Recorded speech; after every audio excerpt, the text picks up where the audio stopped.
SPB ஓர் இசை சகாப்தம். அவரின் மிக பெரும் வெற்றிக்கு மிக முக்கிய காரணம் எதுவாக இருக்க முடியும்? வெற்றியின் அளவுகோல் பாடிய பாடல்களின் எண்ணிக்கையா, வாங்கிய விருதுகளா? இவையெல்லாம் சரித்திரத்தில் பதியப்படும் வெறும் சாதனை சான்றுகள் மட்டுமே. ஆயிரக்கணக்கான பின்னணி பாடகர்கள் ஒவ்வொரு மொழியிலும் பல காலகட்டங்களில் இருந்தாலும் ஒரு தனி முத்திரை பதித்து இந்திய திரையுலகின் தனி அடையாளமாக இன்றும் திகழ்பவர்.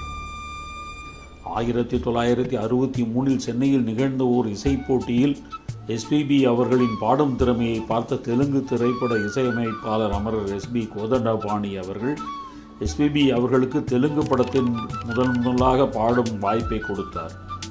திரை இசை உலகில் முடிசூடா மன்னராய் விளங்கிய ஸ்ரீ எஸ்பிபி அவர்களுக்கு கிடைத்த முதல் வாய்ப்பு. ஒரு தெலுங்கு படப்பாட்டில் ஒரு பகுதியை மட்டும் திரு கண்டசாலா பாடுவதாக இருந்தது. சில தவிர்க்க முடியாத காரணங்களால் கண்டசாலா அவர்களால் பங்கு பெற முடியாத சூழ்நிலையில் எஸ்பிபி அவர்களுக்கு அந்த வாய்ப்பு தரப்பட்டது.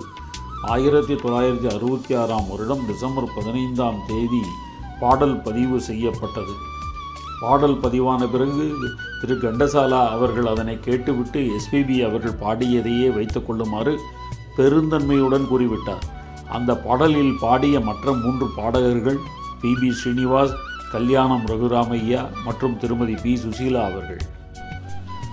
தெலுங்கை தொடர்ந்து கன்னடத்திலும் 1966 பாடும் வாய்ப்பு கிடைத்தது. பின்னர் 1969 தமிழ் மற்றும் மலையாள படங்களில் தனது இசை பயணத்தை வெற்றிகரமாக துவக்கினார். தமிழில் அவருக்கு முதலில் வாய்ப்பு கொடுத்தவர் திரு MS விஸ்வநாதன் அவர்கள். முதலில் பதிவு செய்யப்பட்ட பாடல் ஹோட்டல் ரம்பா என்ற படத்திற்காக LR ஈஸ்வரி அவர்களுடன் பாடிய அத்தானோடு இப்படி இருந்து எத்தனை நாளாச்சு என்ற பாடல். எதிர்பாராத காரணங்களால் அந்த படமும் பாடலும் வெளிவரவில்லை. அதனைத் தொடர்ந்து திரு MSV அவர்கள் தந்த 2வது பாடல் இயற்கை எனும் இளைய கண்ணி. தொடர்ந்து திரை இசை திலகம் திரு KV மகாதேவன் அவர்களின் இசையில் மக்கள் திலகம் MGR அவர்களின் அடிமை பெண்ணில் பாடிய 1000 நிலவேவா சரித்திர சாதனை. இந்த 2 பாடல்களின் ஆதிக்கம் திரை இசை உலகில் இன்றும் நிலைத்திருக்கிறது. அவரின் மிக பெரும் வெற்றிக்கான மிக முக்கிய காரணம் எது? தொடர்ந்து பார்ப்போம்.